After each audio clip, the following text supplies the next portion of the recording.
ఈరోజు నేను చికెన్ కైమా కర్రీ చేస్తున్నా. దానికోసం బోన్లెస్ చికెన్ బోన్ సపరేట్ చేశాను. 2 స్పూన్ల కారము, ఉప్పు, పసుపు, అల్లం వెల్లుల్లి, ఒక 4 యాలక్కి, చెక్క, లవంగ, జాజికాయ పౌడరు, కొంచెం కొబ్బరి, ఒక కోడిగుడ్డు, ఒక 5 ఉల్లిపాయ, టమాటో.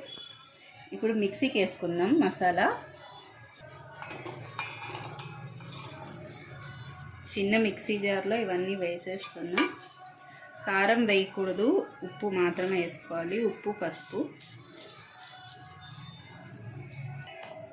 అలాగే 3 ఉల్లిపాయలు, సగం టమాటో.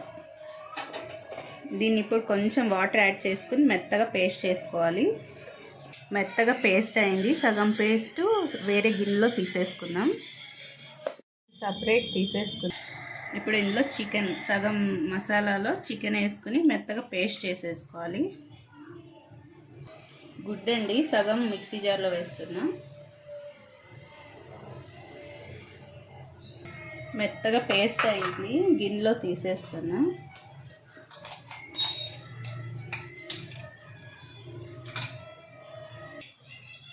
కర్రీ రెడీ చేసుకుందాం. ఇప్పుడు మట్టి కుండ పెట్టుకున్నా, కొంచెం వేడెక్కాలి. 2 స్పూన్ల ఆయిల్ వేస్తున్నా. ఉల్లిపాయలు వేస్తున్నా. ఉల్లిపాయ వేగిపోయింది, మసాలా వేస్తున్నా. కారం, ఆయిల్ పైకి తేలే వరకు వేయించుకోవాలి. ఇది టమాటో ముక్కలు,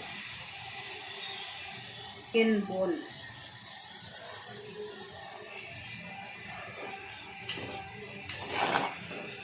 ఒక 5 మినిట్స్ ఉడకడానికి వదిలేయాలి. తేలింది కదా, ఇప్పుడు చికెన్ పేస్ట్ చేసుకున్నాం కదా మసాలాలో, దాన్ని వేసేసుకోవాలి.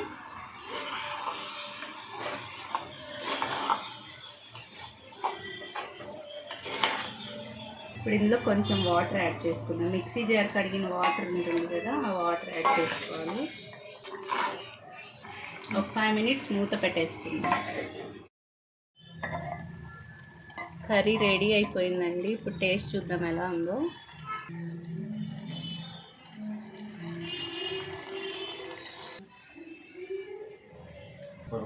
ఎలా ఉంది కర్రీ? బాగుందా? రైస్లో, చపాతీ, పరోటా అన్నిట్లో తినచ్చండి. అసలు ఇది చికెన్ కర్రీ అంటే నంబర్ ఎగ్ కర్రీ లాగానే ఉంది. చూసారు కదా. నా ఈ రెసిపీ మీకు నచ్చినట్టయితే లైక్ చేయండి, షేర్ చేయండి, మర్చిపోకుండా నా ఛానల్ సబ్స్క్రైబ్ చేసుకోండి. Thank you for watching.